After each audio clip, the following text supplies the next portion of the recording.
Hi, it's time to go ahead and work on the back side of our masks. I mean, this is where I left you last. I had gotten one eye done. I'd done the mouth, the cheek. I still need to work on the other side. We were talking about how I thought my nose was too long, but I'm not going to work on any of that in this video. What I want to work on now is this is getting nice and hard leather, and on the back you can see what this looks like. And what we want to do now, and I want to do it especially before I get this other eye, because I need to be able to lay this over into the palm of my hand. But I'm going to go ahead and I'm going to cut the back hair. Maybe I can rest it on its chin. And I'm going to cut away this extra clay.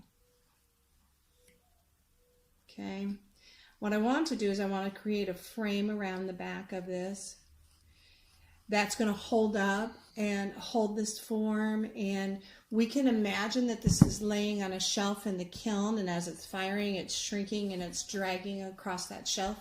And so we don't want it to be really thin and raggedy on here, because then it'll crack, and that crack can work its way into the front of our mask. And so we just need to do a little bit of housekeeping on this.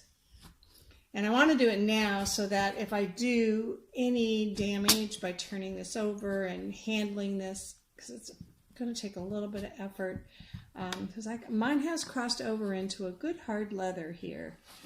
And then I'm also going to go ahead and pull out this paper, which by now is just sopping wet. I'm going to hold on to it because I'm not necessarily done with it. When I'm done, I'm going to take this wet paper, I'm going to pack it into that cavity, because it's going to hold some moisture to the clay, because at this point I got a lot of work to do still, and I need that moisture. So that's what it looks like now. All right, so I am going to go in here and I'm just going to cut some more. It's kind of like cleaning out the inside of a pumpkin. Some of the paper is really stuck in there, and I want to get that out now. There are things I'm going to do later here that I'm going to need to be able to get access to all of this. Okay, so I'm just going to, don't do this with your pin tool. This is already so hard that if you try, I'm going to get like a big chunk just fell off. I want you to take notice of that. So some damage is going to happen along the way here, but that's why we're doing this now, because we're going to go in and repair the damage. Anyway, I was saying, don't do this with your pin tool, because it'll break.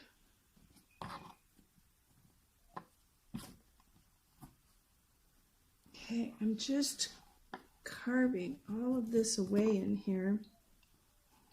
You know, I had a lot of folds and stuff where I wrapped it around, and those are all potentially places. I've got this chunk that's breaking off, and you know what I'm going to do right now?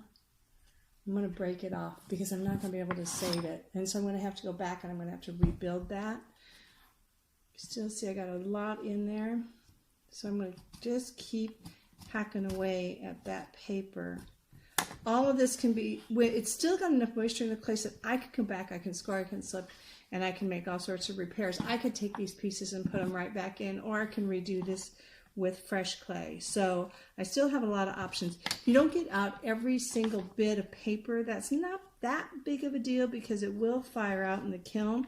We don't want to leave a ton of paper in there, because we were doing a very similar project one semester, and students didn't clean enough paper out, and when it got to the kiln, the paper, you know, hits a certain temperature and it catches fire, and smoke just started pouring out of the kiln, and somebody called the fire department, so they rolled the fire engines on me. So that was an interesting day at the ceramic studio, and there's nothing wrong. I mean, the kiln will very easily contain that fire. It's just that it was really, really smoky newsprint that was set aflame. What I'm really worried about here is I want to make sure when I folded this over in the very beginning that I didn't trap any air and create any air pockets. And so any big kind of folded over clumps where I think I might have air in there, I'm going to carve away at those and get rid of those. I'm also going to kind of focus on getting this down to a fairly even wall thickness. I started with pretty thick clay. See how I'm doing here? And And then when I folded it over, I got paper in there. I'm going to pick that out. When I folded it over, it got even thicker. And I don't want it really super, super thick. I needed that thickness for what I was doing, but where it folded over and doubled up on that thickness, that's too much. All right, so I'm just going to keep pulling out as much of this as I can. I want to really expose the back side here because later, like where I added the clay for this nose, later on I'm going to go in and I'm going to gouge out some of that clay from the inside so I don't have all this whole big thickness here. And I'll gouge out some clay from the back side for the chin and other things that I've added so that I don't end up with a really, really thick. If you're adding like really huge features like a big chin or a huge nose, it's even more important then that we will go from the back side and we'll pull the extra clay out of there so we don't end up with this big thickness of clay. And in order to do this, I want to get as much of this paper off as I can so I can actually see what I'm doing and where my features lie below here. I'm also concerned if I got some paper that's really stuck in there that maybe something is folded in on top of it. And if it's done that if that paper is wedged between two folds of clay, then that's an air pocket. And I don't like air pockets because air pockets explode in the kiln. So I'm just going to spend some time and pick this out. I know this is kind of like watching paint dry, watching me do this. Sorry about that. But I'm going to at least clear a margin all around the outside. I've got some stuff right in here. And I want to get this out because I'm going to go and I'm going to add a coil all along this outside. See, this one is cracking here too. I think I've got a lot of paper trapped in there. And that is going to be a problem later on. And so even if I end up breaking this off, which it looks like it's breaking right now, I still need to get it out. I don't want that trapped in there. I don't want that to explode in the kiln. So it's got to go. I think I'm going to cut this piece off. Watch, here I go. Yikes. Yeah, there's paper all down in there. Okay, I'm going to cut this whole piece off. Where obviously I folded it over and I trapped a bunch of paper in there. That's going to be problematic for me. I need that to be gone. But I can slip and score this and I can put that piece back on. So that's why I kind of wanted you to watch me do this in real time because, you know, you're going to bump into things like that. And, you know, we know how to slip and score and put things back together. And so that's just what we're going to have to do. If it's down in here, I've got some creases like by the eyeballs and stuff like that. I'm not so sure I'm concerned about those. If I can see the paper is just kind of lying in a crease, it's not too deep, and I don't think that it's actually folded over on top of that paper. If I'm not thinking that I'm going to create trapped air in there, I could leave it. I could live with that.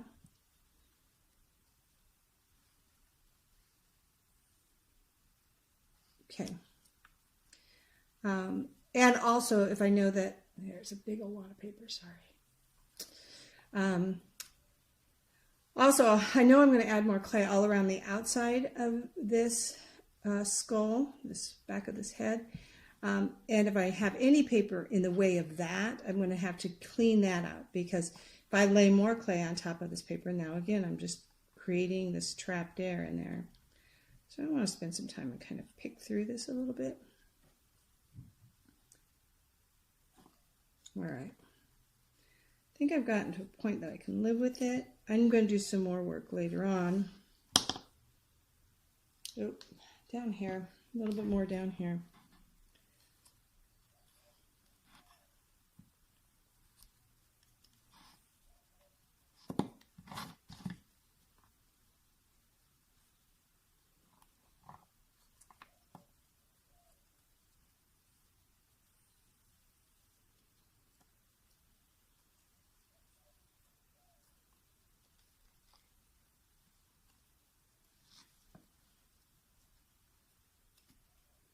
This is pretty deep in here.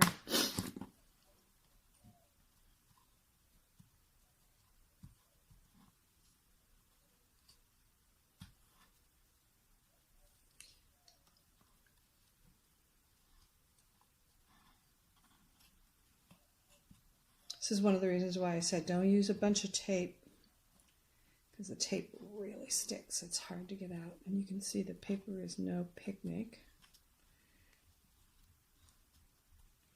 I used to teach a bunch of kids classes, and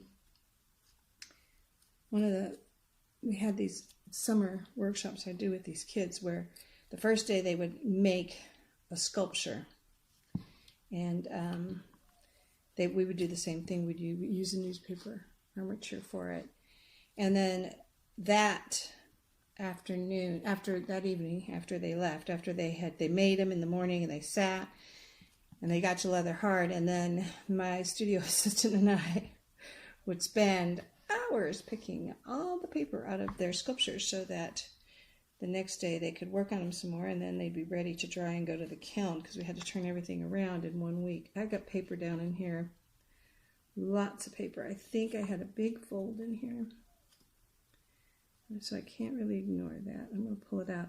A little teeny bit of paper will find its way out in the firing. I don't worry about it too much, but if I have a wad of paper, I want to get that out. That's an air pocket.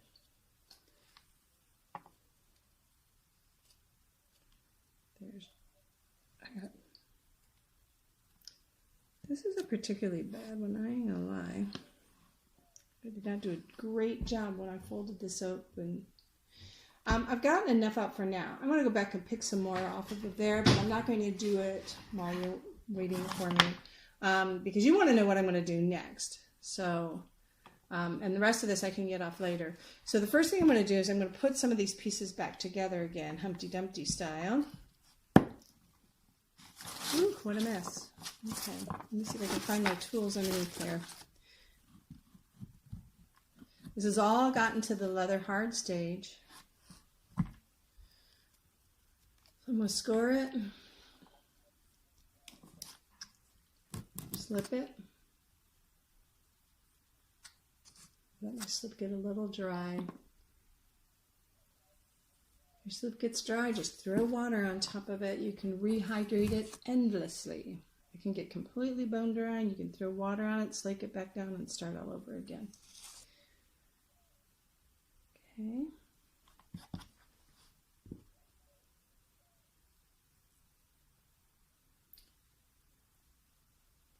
This piece did not go on perfectly, but it fills a big, nice big gap, so I'm going to use it. Push it on really good. And then I'm going to grab some fresh clay, use a coil, and go in there and reinforce that.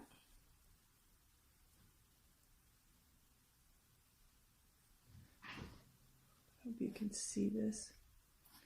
Just adding, let me see, how can you see that? There we go. Adding a coil and reinforcing this whole thing. I'm going to take my metal rib and go over this a little bit really quickly with my metal rib and really compress that. So first I'm going to go in, I'm going to do any patching. I gouged a hole in here, I'm going to go ahead and fix that.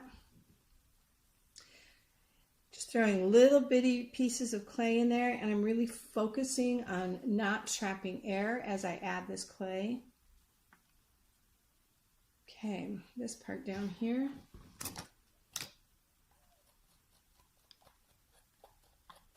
It's pretty dry and crusty. I'm going to throw some slip on here just to soften this up, but then I think I'm going to put fresh clay in here. I don't know, maybe I'm going to look at these pieces, see if I think I can put those back in.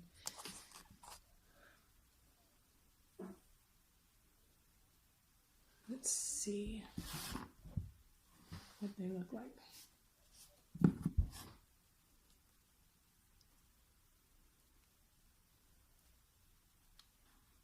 You know, mostly they're really, okay, this is going to be a loud noise. A nice big chunk of soft hard leather clay, and if I can use any of it, see, even like this, that's just a big space that I don't have to fill back in. If I put soft clay in there now, which I could, I'm going to have to be cognizant of the fact that that plasticky wet clay. I'm going to go ahead and go in with coils and reinforce this. That plasticky wet clay, I'm doing a little bit at a time, by the way. Push like this so that I'm pushing the air out ahead of me. That plasticky wet clay is going to be super soft, and it's going to be shrinking at a different rate than the hard leather clay. But also it's going to be soft enough that if I'm handling it and everything at this point, it's just going to be soft and it's going to collapse. And I want to be able to handle this right away today after I do this and be right back in business on this mask. And so if I can even take a little bit of this hard leather and kind of, oh gosh, it came off, and cobble it back in there,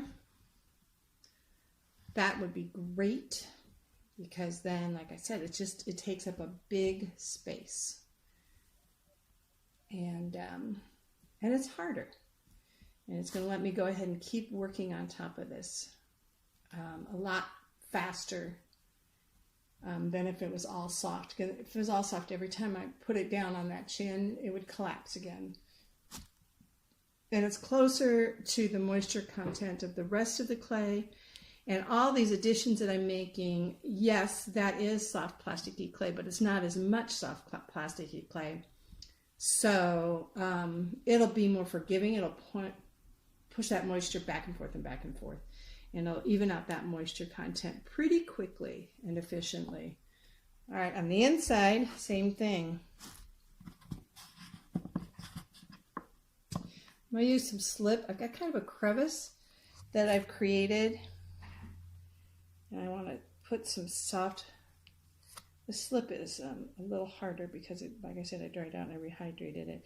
But that's easier for me to push down into that crevice, and then I can go ahead and reinforce it with a coil.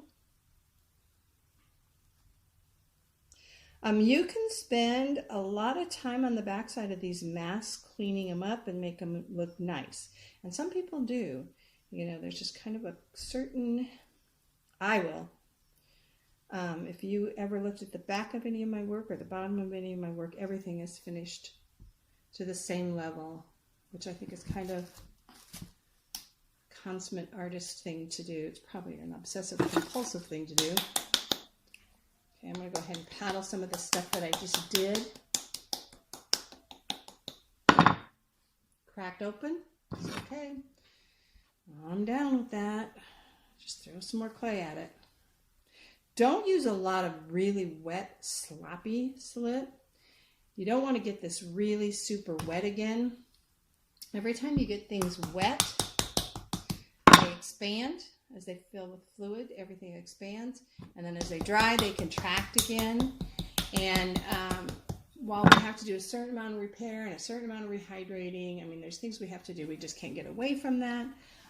We want to limit it to the best extent that we possibly can. So this is what I look like right now.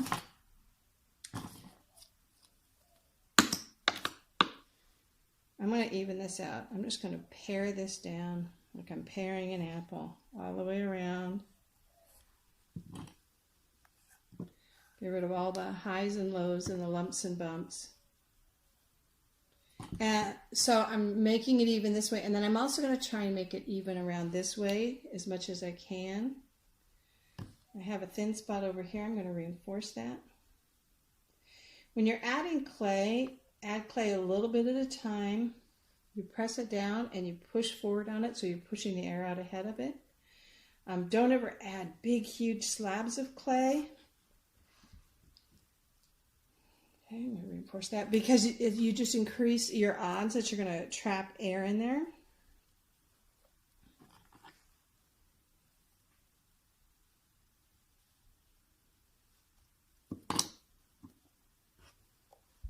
Okay, starting to look more even all the way around here. It's holding up fine. Hasn't changed how it looks from the front. And now what I'm going to do is I'm going to roll out a coil of nice fresh clay. Hold on. Oh, I smashed his eye. Smashed his eye. That's why I wanted to do this before I did any more work. I'll have to go back and repair that eye. But at least this eye hasn't been done yet. So the eyes are really fragile. So I try and get this work done before I do any of the eyes because they're such a pain to do. and redo and redo. So that's going to have to be fixed, but that's okay. All right, so I'm going to try and straddle the face so I don't do any more damage to the eyes. I'm going to go ahead and just give this a quick, I'm scoring it. I'm getting my scoring tool wet, so I'm kind of driving water into here as I score it.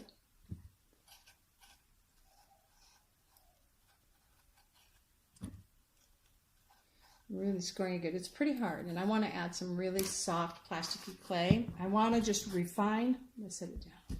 I'm going to refine that whole edge, make it the same thickness, reinforce it. The coil's going to go all the way around it. So that's going to look like this. Just going to go on the inside here.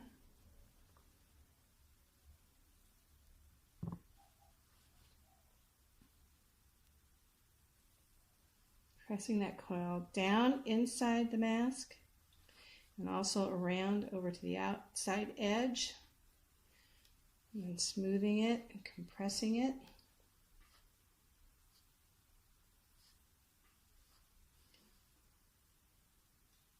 This edge in the firing process is going to take all of the worst of the pressure of the firing is going to land here on this edge. And that's why I want it really reinforced. See, I'm compressing it, smoothing it. Okay, let's do some more of that.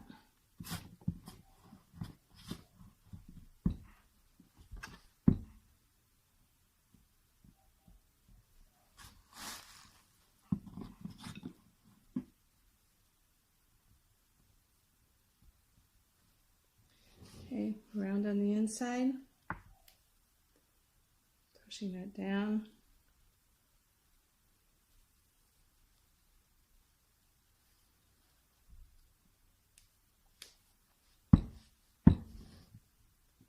And the outside.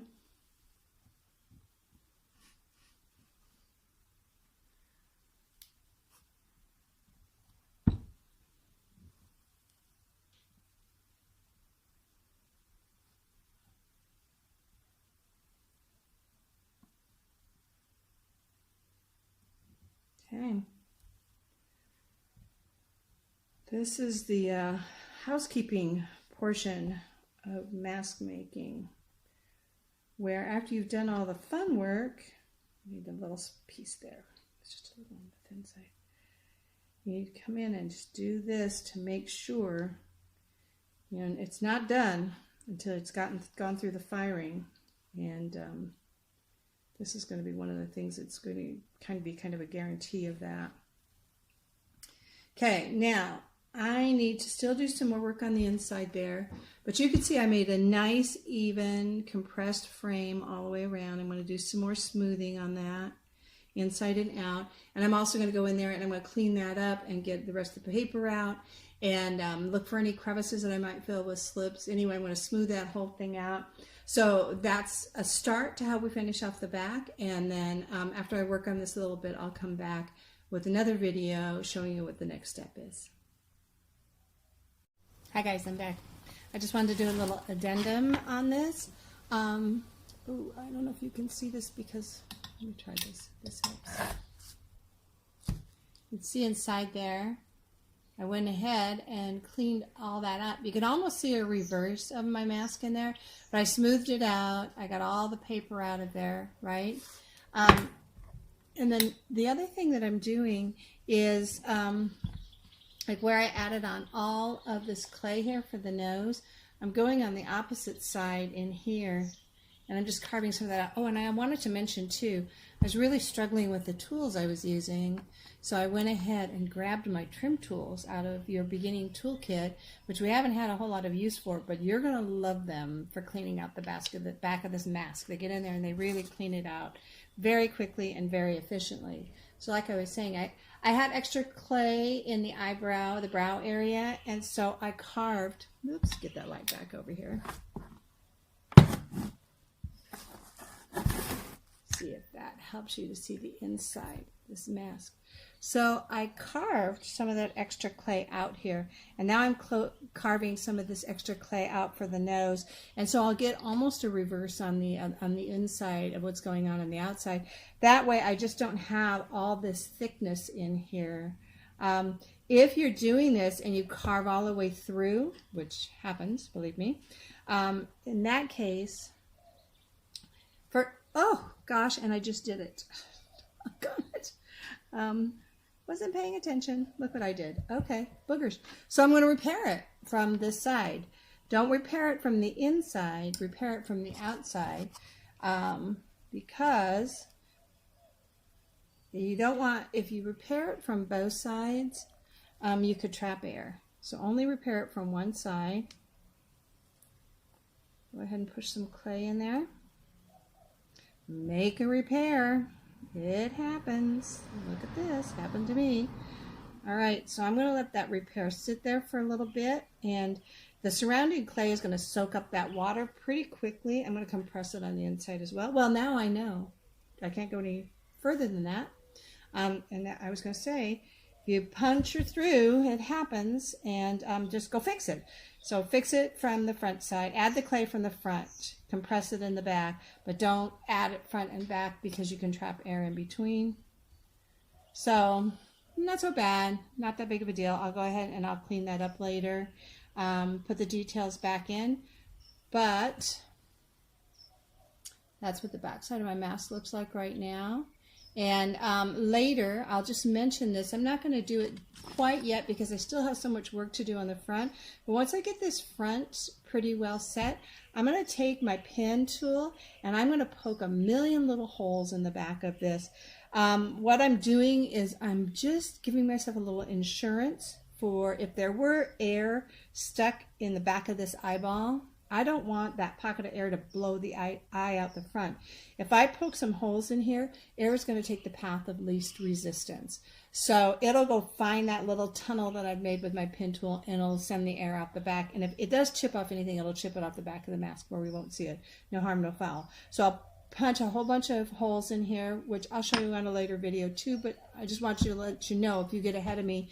And then the other thing I'm going to do is I'm going to take, you could take a little bit of clay just across here, a little half moon of clay with a little notch in it, and add that on. And I might do that right away, and I'll let that start setting up. And that's going to make a great little place where you can hang this on a nail when you go to put this up at home. All right, so done with that, and thank you so much. I'm going to keep working on this, and we'll check back in later.